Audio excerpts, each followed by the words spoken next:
저는 이제 건강방송 같은 걸 많이 하거든요. 거기서 이제 우리 패널들이라든지 다른 분들 질문을 많이 받게 되는데, 장은 감정을 느끼는 장기인가? 이렇게 물어보시는 분도 있으셨는데요. 네, 오늘은 이제 장에 대한 얘기를 한번 해보려고 합니다. 이제 뇌가 몸을 지배한다고 믿는다면 아직은 장의 비밀을 모르는 것이다. 2000년 전에 의학의 아버지라고 불리는 히포크라테스가 이런 말 했다고 합니다. 이제 이런 고대 지혜는 오늘날 이제 과학기술의 발전과 더불어서 더욱더 이제 곽강을 받고 있습니다. 우린 예전에 이제 장이 단순히 음식을 소화시키는 그런 독립된 기관이라고 배웠는데요. 사실 장은 훨씬 더 정교하고 복잡하고 심지어 독립적으로 뇌처럼 작용한다고 합니다. 그래서 이제 장을 제2의 뇌라고도 부르기도 한다고 합니다.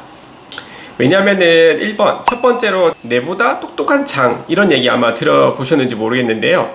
보통 장 안에는 이제 5억 개 이상의 신경세포가 존재한다고 합니다. 이거는 이제 척수보다 많은 숫자인데요.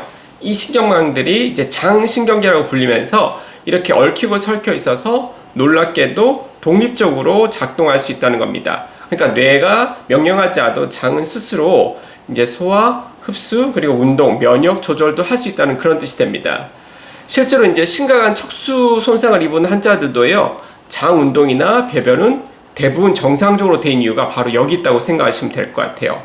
그리고 더 놀라운 사실은 이 장신경계가 우리의 감정이나 기분, 심지어는 우울증이나 뭐 불안, 분노 같은 감정 조절에도 관여한다는 점입니다. 두 번째로 장은 이제 감정을 만든다고 생각하시면 될 것 같은데요. 세로토닌이라는 얘기 들어보셨죠? 우리는 흔히 이제 기분이 좋다, 마음이 무겁다는 이제 감정을 뇌에서만 느낀다고 생각하기 쉽습니다. 하지만 우리 과학자들이 세로토닌이라는 기분 조절 신경 전달 물질의 90% 이상이 이제 장에서 만들어진다는 새로운 사실을 발견했습니다.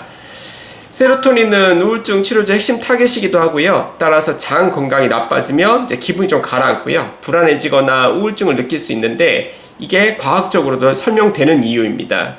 그렇기 때문에 실제로 이제 과민성 대장증후군 환자들한테 저희가 항우울제 같은 걸 처방하는 경우가 많이 있거든요. 그런 경우에는 항우울제를 처방하고 나면 신기하게도 이제 환자의 복통 증상이 완화되는 사례도 적지 않습니다. 이건 단지 환자의 이제 정서적인 문제만 해결하기 때문이 아니라 장신경계에 작동해서 장의 감정 기능을 조절했기 때문이라는 이론이 유력합니다. 세 번째로 이제 장은 면역기관이라고 생각할 수 있을 것 같아요. 장은 우리 면역세포의 70% 이상이 장에 집중되어 있다는 사실 알고 계셨는지 모르겠어요. 장은 이제 음식물이나 세균, 바이러스, 독소 같은 외부 세계와 가장 많이 접촉하는 기관이기 때문에 장 점막과 이제 세균들은 항상 면역 시스템과 긴밀하게 작동한다고 생각하시면 될 것 같아요. 하지만 이제 장 점막이 손상이 되고 우리가 장누수 증후군이라고 부르잖아요. 리키즈 것 현상이 생기게 되면 우리 몸에 이제 면역 시스템에 오작동이 생기기 시작합니다. 이것 때문에 뭐 자가 면역 질환이라든지 알레르기, 아토피, 뭐 만성 피로, 우울증, 뭐 비만, 치매까지 발생할 수 있다는 연구 결과들이 많이 발표되고 있습니다. 사실 네 번째로 진화의 관점에서 보면 장은 아주 위대한 존재라고 생각할 수 있을 것 같아요. 우리가 장하고 뇌 두 가지가 있는데 어느 게 먼저 진화했을 것 같으세요? 네, 놀랍게도 장이 먼저 생겨나는 기관입니다. 단세포 동물이나 우리가 원생 동물 있잖아요. 이런 동물들도 소화 흡수 기능이 가장 먼저 진화하거든요. 그 수억 년 전부터 이렇게 생명체들이 생겨나기 시작했는데 생존을 위해서 가장 먼저 해야 되는 게 먹는 거였어요. 그렇다 보니까 그게 장의 기원이 됐고, 당연히 장은 단순한 소화기관의 그런 기능을 넘어서 생존을 위한 가장 원초적인 의사결정기의 장기가 되었다, 이렇게 이해하시면 될 것 같아요. 그래서 지금 진화의 흔적으로 우리의 식욕이라든지 본능, 감정, 직관, 호르몬 반응이 장에 그대로 남아있다, 이렇게 이해해 볼 수 있을 것 같습니다. 다섯 번째로 저는 의사로서 환자에게 이런 또 드리고 싶은 조언이 하나 있는데요. 제가 진료실에서 자주 만나는 환자들은 장 건강과 정신 건강이 밀접하게 연관된 사례들을 많이 보는 것 같아요. 예를 들어 보면 특별히 이유 없이 우울하다, 이렇게 내원한 환자들이 굉장히 많으시거든요. 근데 그런 환자들이 또 이상하게 뭐 만성 변비라든지 복통이라든지 소화불량 같은 걸 많이 호소 경우 있는 경우가 많이 있습니다. 하지만 이제 장 건강 회복되고 나면 거짓말같이 우울증도 좋아지고요. 삶의 활력도 돌아오는 걸 많이 볼 수가 있습니다. 저는 이제 건강방송 같은 걸 많이 하거든요. 거기서 이제 우리 패널들이라든지 다른 분들 질문을 많이 받게 되는데, 장은 감정을 느끼는 장기인가? 이렇게 물어보시는 분도 있으셨는데요.